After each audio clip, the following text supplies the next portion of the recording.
Bonjour à tous. Notre témoignage paraîtra peut-être un peu moins construit que ce que vous avez pu entendre hier. C'est peut-être dû un petit peu aussi à notre caractère, à notre manque de préparation aussi sans doute. Et puis le fait que avec Isabelle on a commencé à réfléchir sur cette phrase qui nous était donnée par le Père Bernard, chacun de nos enfants est vraiment un don de Dieu. Au début cette phrase nous a paru assez évidente et assez banale en fait.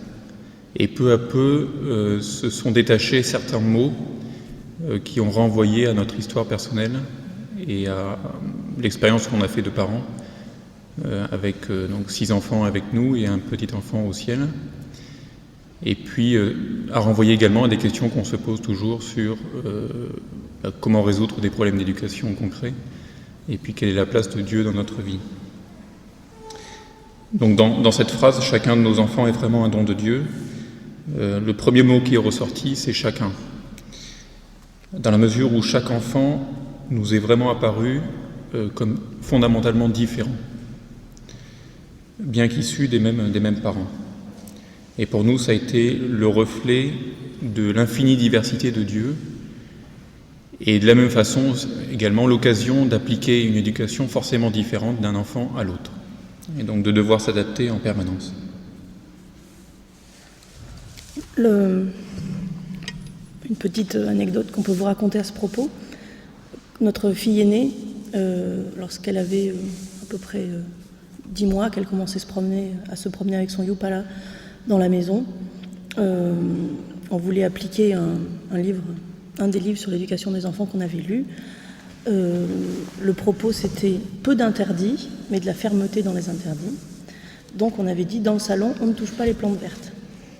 Donc on a expliqué à notre fille aînée, Anne-Françoise, 10 mois, qu'on ne touchait pas les plantes vertes.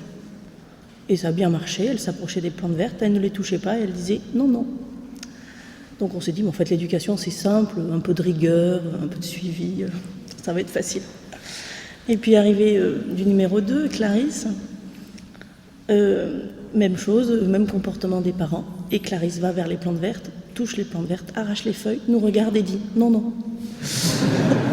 Donc on s'est dit, il va falloir un peu travailler sur le sujet. Le mot chacun aussi renvoyait au fait que on ne doit pas établir de hiérarchie entre les enfants par rapport à leur qualité physique ou intellectuelle ou spirituelle.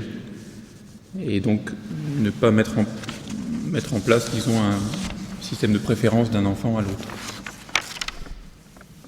Oui, moi j'ai toujours été un peu choquée par, je pense à la série de bandes dessinées un peu ancienne, la Belles histoires, belle vie sur la vie des saints. On commence souvent à parler de l'enfance du saint en question, et pas systématiquement, mais trop souvent, on peut lire le petit Bernard ou la petite machin était le préféré ou la préférée de son papa. Et ça m'exaspère.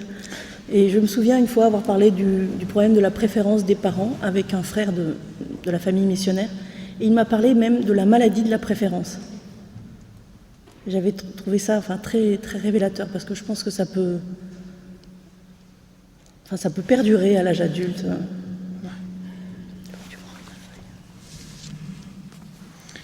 Alors le deuxième terme qui nous a touchés, c'est chacun de nos enfants.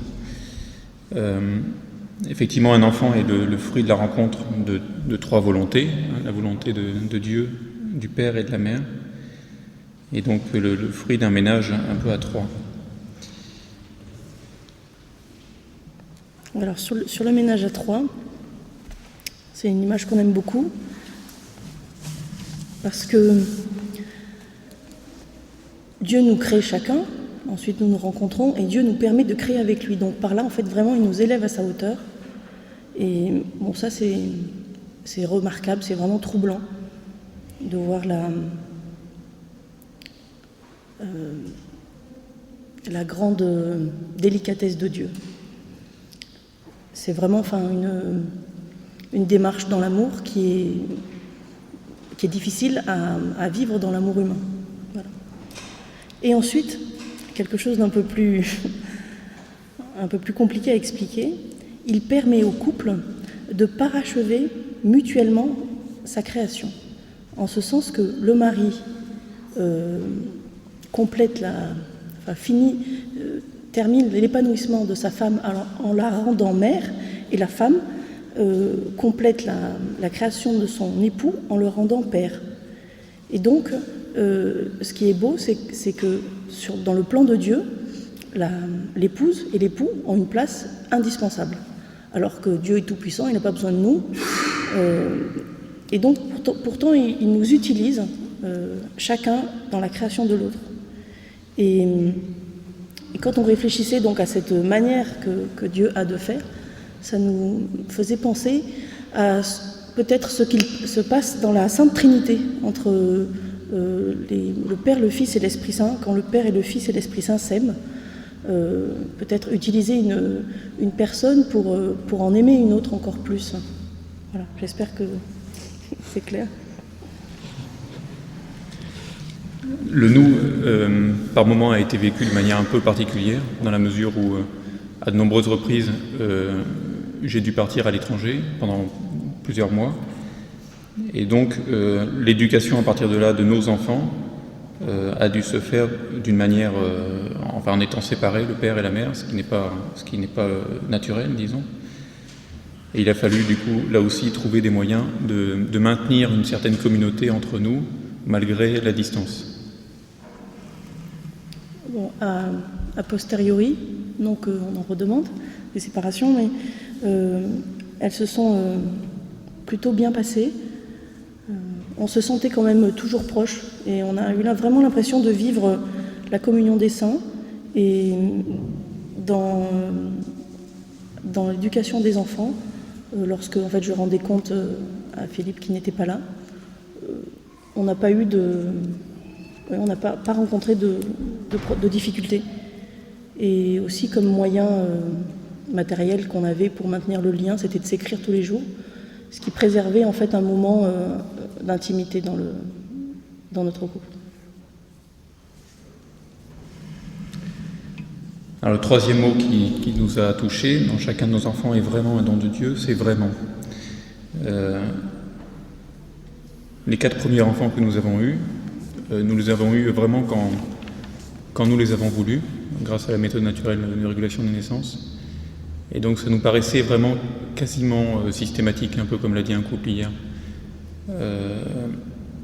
Or, quand on dit qu'un enfant est vraiment un don de Dieu, ça veut dire qu'il est un don de Dieu, même lorsqu'il y a difficulté, échec, incompréhension, voire face à la mort d'un enfant. Et c'est ce que nous avons vécu ensuite après notre 4e enfant. Donc Jean s'est annoncé et en fait est mort après 3 mois de grossesse. Et pour nous, ça a été vraiment la première manifestation du fait qu'un enfant n'était pas... que la vie n'était pas automatique et que la vie avait une certaine fragilité intrinsèque.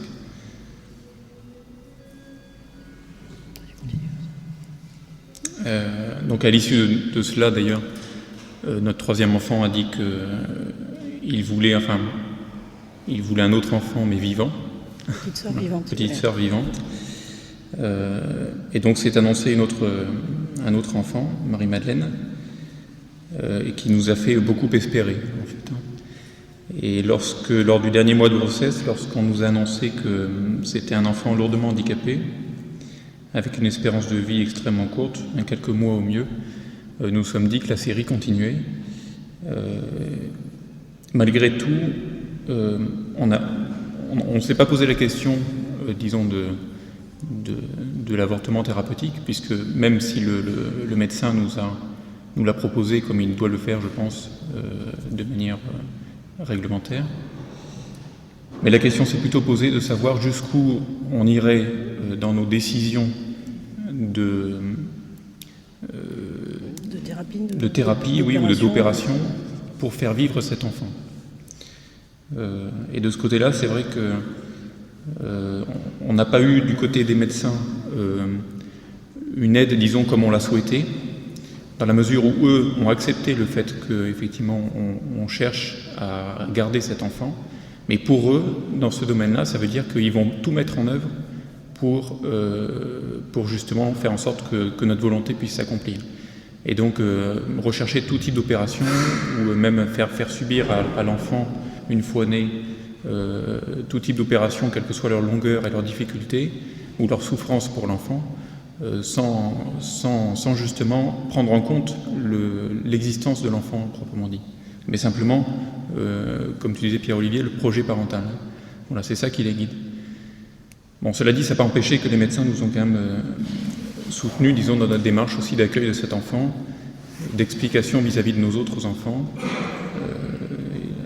leur ont permis de venir au chevet de Marie-Madeleine sans du tout mettre de bâton dans les roues. Voilà. Bon, cet enfant a finalement vécu que 4 jours. Il nous a permis en fait de communier d'une manière un peu particulière, et on ne l'avait pas encore vu comme ça, à la Passion du Christ. Et maintenant, donc, presque 8 ans après, il a toujours une place dans notre famille où on le prie chaque jour. Et c'est même ses frères et sœurs qui ont mis en place ce mécanisme de prière quotidien de Marie-Madeleine et de Jean, de Saint Jean et de Sainte Marie-Madeleine. Voilà, cela dit, cette expérience spirituelle n'a pas effacé la grande frustration de la perte d'un enfant, frustration qu'on a ressentie ensuite par la suite en ayant 2 autres, et c'est là qu'on a pu mesurer ce qui nous manquait, et puis la douleur viscérale. Et à cette occasion également, nous avons pu mesurer la puissance de la prière de notre entourage, et puis de notre famille et de la communauté.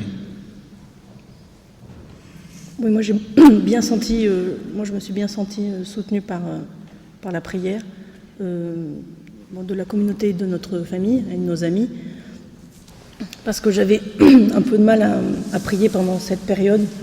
Je voulais vraiment rester tout le temps possible avec ce petit bébé. Et ça a été aussi l'occasion de percevoir les autres enfants comme un don, et aussi de percevoir les autres enfants comme un moyen que le Seigneur nous donne pour continuer à nous éduquer, nous-mêmes, nous les parents. Parce qu'on ne voulait pas que les enfants subissent un traumatisme à la naissance de cet enfant et surtout à son décès.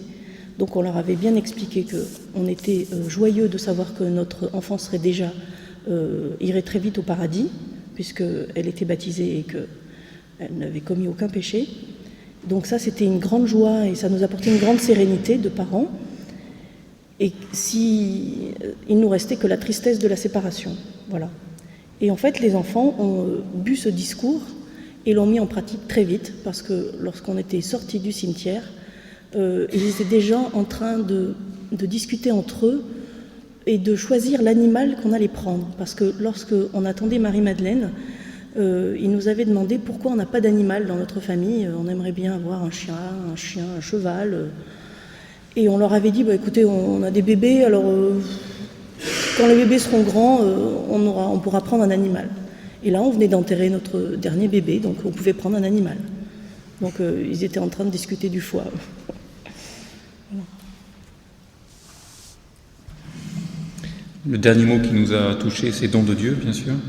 Chacun de nos enfants est vraiment un don de Dieu.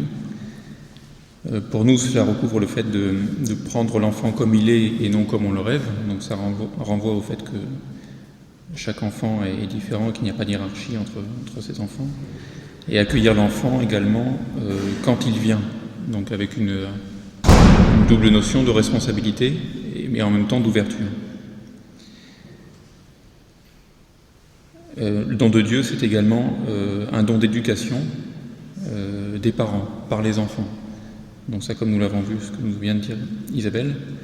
Et effectivement, le fait d'avoir des enfants nous pousse dans nos retranchements en matière d'argumentation, nous force un peu à ciseler un peu nos arguments en fonction de leurs questions, qui deviennent de plus en plus précises et suivant les caractères des enfants, de plus en plus agressives éventuellement.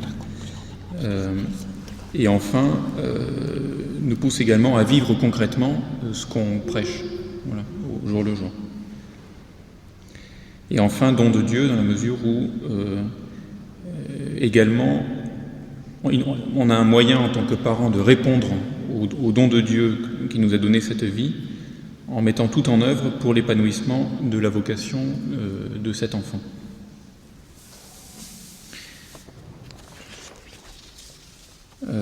Lorsque le couple en fait prend conscience que chaque enfant est un don de Dieu, il peut en action de grâce offrir en retour cet enfant à Dieu, c'est-à-dire le remettre entre ses mains, un peu selon l'attitude du serviteur inutile, faire de son mieux dans l'éducation et après être détaché, abandonné, disons, quant au résultat de l'éducation donnée. Nous n'en sommes pas encore là, notre aîné n'a que 16 ans, donc on verra si, suivant les directions prises par nos enfants, on arrivera à avoir cette notion de détachement qui doit être sans doute assez difficile, suivant les cas. Et deuxièmement, offrir en retour cet enfant à Dieu, c'est-à-dire le rendre une fois qu'il est éduqué, et faire en sorte que cet enfant puisse retourner seul, de manière autonome et adulte, vers le Père, dans un sincère et personnel élan d'amour.